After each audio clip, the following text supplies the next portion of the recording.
In the fog-drenched moors of Ravenshollow, a forgotten manor stood silhouetted against a moonless night. Cracked gargoyles perched upon the roof, and ivy clawed at the stone walls like green veins of malice. Ravenshollow Manor had seen generations come and go, yet one thing never changed: the whispered tales of a black unicorn that haunted the woods nearby.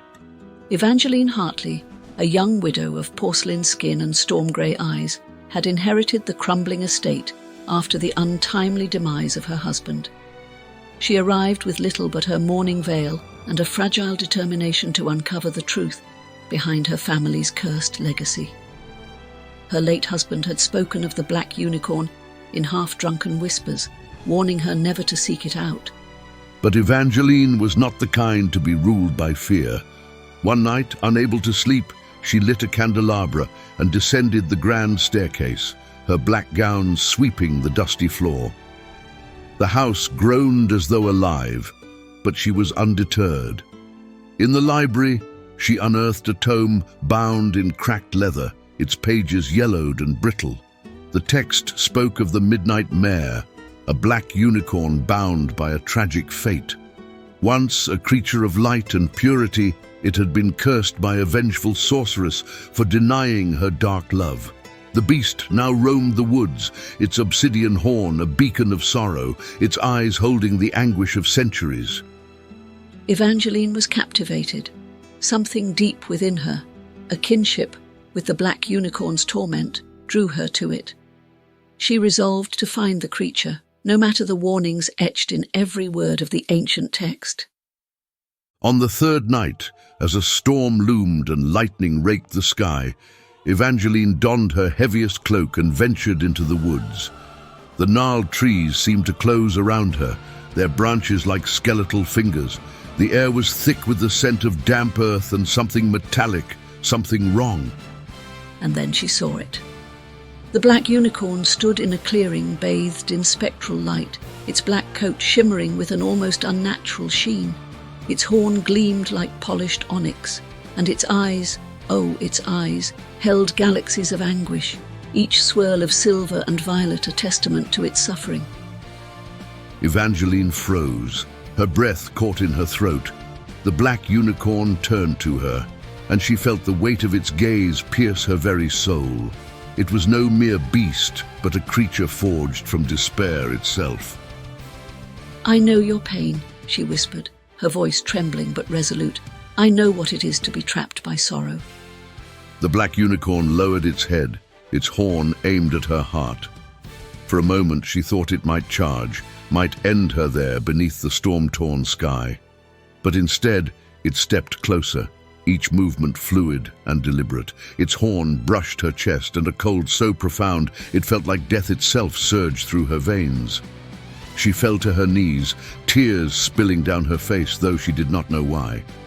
A voice, rich and resonant, echoed in her mind. "Do you wish to free me, Evangeline Hartley?" She nodded, though her heart quaked with fear. "Then you must break the curse, but to do so, you must know the cost." The storm erupted above them, thunder crashing as the black unicorn's eyes bored into hers. In that moment, the truth came rushing to her. To free the Midnight Mare, she would have to take its place. It was not an act of mercy, but one of sacrifice.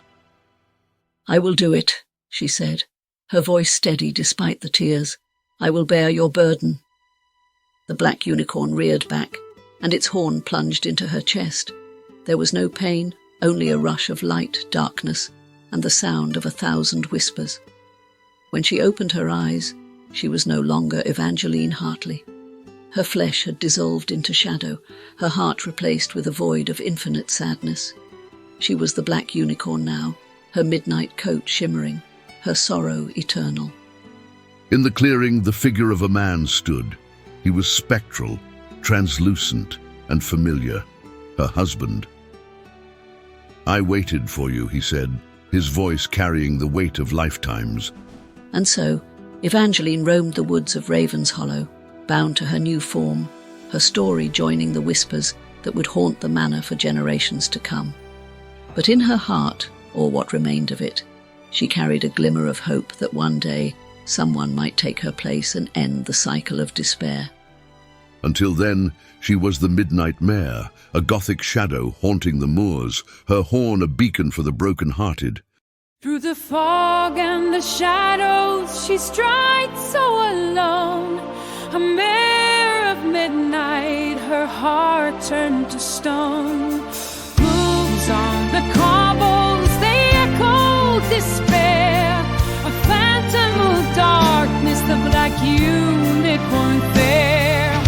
Whispers of sorrow trailing her way. Her eyes hold the storms, the soul she can take.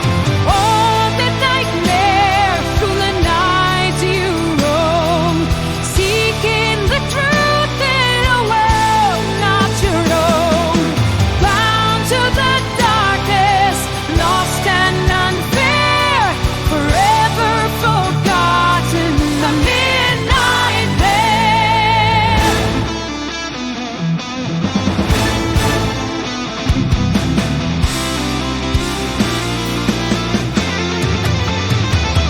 Her horn shines bright, a beacon of night, yet the world turns away from her haunting light. She runs with the wind, but it cuts like a blade. Her freedom a dream that will always fade. Oh, midnight mare, through the night you roam, seeking the truth in a world not found. Bound to the darkness, lost and fair, forever forgotten, the midnight mare. Through the fog and the shadows, she strides so alone. From ever for midnight, her fate said.